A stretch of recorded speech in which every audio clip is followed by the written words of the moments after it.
আর আজকে তৃণমূলের আমলে মদ বিক্রিতে প্রথম স্থান অধিকার করেছে পূর্ব মেদিনীপুর। 30 কোটি টাকার মদ বিক্রি করেছে, 30 কোটি টাকার 5 দিনে 30 কোটি টাকার উৎসবের মরশুমে মদ বিক্রি করে পূর্ব মেদিনীপুর আজকে গোটা রাজ্যের মধ্যে প্রথম স্থানে উঠে চলে চালায়।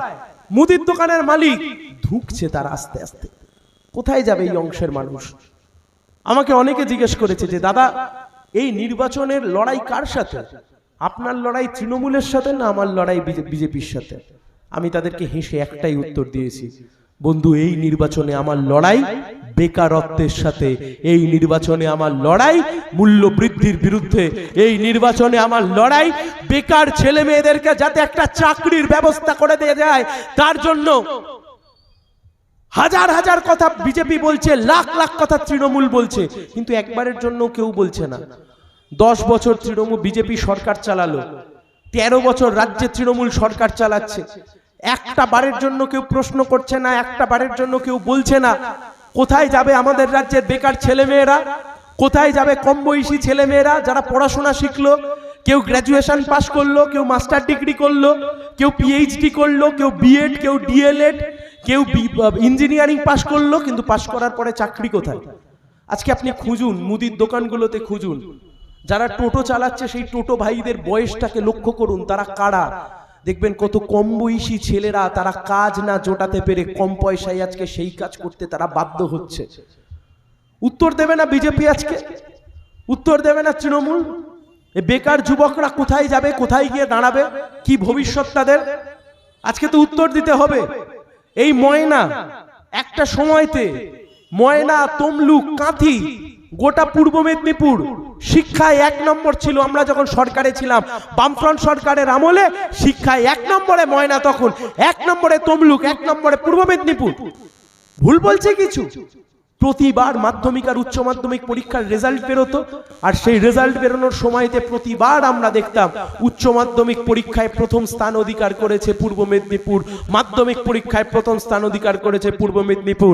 আর আজকে তৃণমূলের আমলে মদ বিক্রিতে প্রথম স্থান অধিকার করেছে পূর্ব মেদিনীপুর। 30 কোটি টাকার মদ বিক্রি করেছে, 30 কোটি টাকার 5 দিনে 30 কোটি টাকার উৎসবের মরশুমে মদ বিক্রি করে পূর্ব মেদিনীপুর আজকে গোটা রাজ্যের মধ্যে প্রথম স্থানে উঠে চলে এসছে। এই চেয়েছিল বাংলার মানুষ, অথচ কি দেয়নি এই জেলার মানুষ? বলুন তো, কি দেয়নি তৃণমূলকে আর বিজেপিকে? কি দেয়নি? দুটো পরিবার পশ্চিম বাংলায়, দুটো পরিবার, একটা হচ্ছে কালীঘাটের ব্যানার্জি পরিবার, আর একটা হচ্ছে কাঁথির অধিকারী পরিবার। এই তমলুকের মাটি, নন্দীগ্রামের মাটি, ময়নার মাটি কি দেয়নি এই দুই পরিবারকে? কালীঘাটের ব্যানার্জি পরিবারকে মুখ্যমন্ত্রী বানিয়েছে, কালীঘাটের ব্যানার্জি পরিবারের একজনের ভাইপো তাকে সাংসদ তৈরি করেছে। এই পূর্ব মেদিনীপুরের মাটিকে ব্যবহার করে গোটা অধিকারী পরিবার, কেউ মন্ত্রী, কেউ সাংসদ, কেউ বিরোধী দলনেতা, আরেক ছেলেকে সাংসদ করবার জন্য শিশির বাবু তার ছেলেকেও ভোটে দাঁড় করিয়ে দিয়েছে। কিন্তু তার পরিবর্তে এই দুই পরিবার পূর্ব মেদিনীপুরের মানুষকে কি দিল? তার পরিবর্তে ময়নার মানুষকে এই মানুষ দুই পরিবার কি দিল? গোটা পশ্চিম বাংলা জুড়ে দুটো পরিবারের জমিদারি চলছে, একটা অধিকারীদের পরিবার আর একটা কালীঘাটের ব্যানার্জি পরিবার। উত্তর চাইবেন না আজকে? মমতা ব্যানার্জি নিজের ভাইপোর জীবনটাকে ভালো করে গড়ে দিয়েছেন, শিশির বাবু তার ছেলেদের জীবনটাকে ভালো করে গড়ে দিয়েছে, কিন্তু আমার এই বাংলার এই তমলুকের সাধারণ খেটে পড়ে বেঁচে থাকা মানুষ যারা নিজের ছেলে মেয়েদেরকে একটু পড়াশোনা শিখিয়েছিল, তাদের ছেলে মেয়ের ভবিষ্যতের কথা না অধিকারীরা আর না কালীঘাটের ব্যানার্জিরা কেউ একবারের জন্য ভাবলো না। আসুন, মাইক ছেড়ে দিচ্ছি, আসুন আসুন দাদা, আসুন তৃণমূল বিজেপির নেতারা আসুন, মাইক ছেড়ে দেব, এসে দাঁড়িয়ে একবার বলুন শেষ 10 বছর 13 বছরে এই পূর্ব মেদিনীপুর জেলায় কোন বড় শিল্প কলকারখানাটা আপনারা নিয়ে এসে উপকার করলেন? আসুন, মাইক ছেড়ে দেব আপনাদের জন্য, একবারটা এসে মাইকে দাঁড়িয়ে বলুন। রাজনীতি মানে শুধুমাত্র দোষারোপ করা নয়, রাজনীতি মানে শুধুমাত্র কাদা ছোড়াছুড়ি করা নয়, রাজনীতি মানে তুই চোর আর তুই ডাকাত শুধু এ বলা নয়, রাজনীতি মানে কাজের কাজ করতে পারা। উত্তর দিন আজকে পূর্ব মেদিনীপুরের বুকে, যে পূর্ব মেদিনীপুর এই অধিকারী আর ব্যানার্জিদেরকে এত কিছু দিল, আপনারা পূর্ব মেদিনীপুরকে কি দিলেন? আমরা বলছি আপনি পূর্ব মেদিনীপুরকে কি দিয়েছেন? আপনারা পূর্ব মেদিনীপুরকে বদনামের ভাগিদার করিয়েছেন। নন্দীগ্রাম হতে পারে, কোলাঘাট হতে পারে, ময়না হতে পারে, তমলুক হতে পারে, মহিষাদল হতে পারে, নন্দকুমার হতে পারে, একের পর এক অঞ্চলের কম বয়সী ছেলেমেয়েরা তারা আজকে নিজেদের এলাকা ছেড়ে বাইরের রাজ্যে কাজ করতে চলে যেতে বাধ্য হচ্ছে। তার কারণ এলাকায় আজকে কাজ নেই, জেলায় আজকে কাজ নেই। কিন্তু আমরা তো করেছিলাম, আমরা তো পেরেছিলাম। আপনাদের অভিজ্ঞতা তো তারই সাক্ষী। ওই হলদিয়ার বুকে হলদিয়া পেট্রোকেমিক্যালস কাদের তৈরি, কোন সময় তৈরি দাদা? লাল ঝান্ডার আমল, সিপিআইএম এর আমল। একদিন গিয়ে দেখুন হলদিয়া পেট্রোকেমিক্যালস, একদিন গিয়ে দেখুন হলদিয়া শিল্পাঞ্চল, মাথা তুলে দাঁড়িয়ে আছে হলদিয়া। হাজার হাজার শ্রমিক সেখানে কাজ করতে যাচ্ছে। হলদিয়া বন্দর মাথা তুলে দাঁড়িয়ে আছে, সেখানকে ঘিরে কত ব্যবসা পাতি সবকিছু তৈরি হলো। কিন্তু সেই যে বামফ্রন্ট সরকার ক্ষমতা থেকে চলে গেল, তারপর থেকে হলদিয়াতে নতুন শিল্প এলো না। হলদিয়াতে যা শিল্প ছিল একের পর এক ঝাঁপ বন্ধ হলো।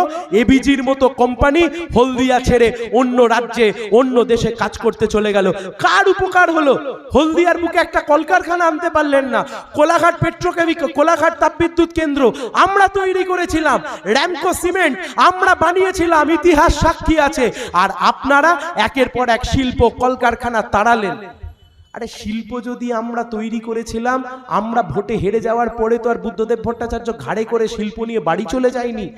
সেই শিল্প কলকারখানা তো রয়েছে, সেখানে তো ছেলেমেয়েরা কাজ করে খাচ্ছে। কিন্তু আপনাদের মুড়োদে কুলোলো না একটা নতুন শিল্প কলকারখানা নিয়ে এসে একটা বেকার যুবক ভাইদের মুখে একটা হাসি ফোটায়। আমি তো মজা করে বলি, এ রাজ্যের যিনি মুখ্যমন্ত্রী আর এ রাজ্যের যিনি প্রাক্তন শিল্পমন্ত্রী জেলের ভাত খাচ্ছেন, এনাদের আপনি অনেক ছবি খুঁজে পাবেন। যে ছবিতে আপনি দেখতে পাবেন যে এই দুজনে মিলে মেলার ফিতে কাটছে, খেলার ফিতে কাটছে, জগদ্ধাত্রী পুজোর উদ্বোধন করছে, দুর্গা পুজোর উদ্বোধন করছে, ঈদের মেলার উদ্বোধন করছে। কিন্তু একবারের জন্য আপনি এমন একটাও ছবি দেখতে পাবেন না যে ছবিতে আপনি দেখবেন যে এই দুজন ব্যক্তি মুখ্যমন্ত্রী আর শিল্পমন্ত্রী মিলে একটা কলকারখানার ফিতে কেটে একটা কারখানা উদ্বোধন করছে, একটা সেফটি পিনের কারখানা উদ্বোধন করছে। ছেড়ে দিন সেফটি পিনের কারখানায় দুটো পিন থাকে, একটা আলপিনে অন্তত কারখানা উদ্বোধন করেছে। এমন ছবি গোটা পশ্চিমবঙ্গ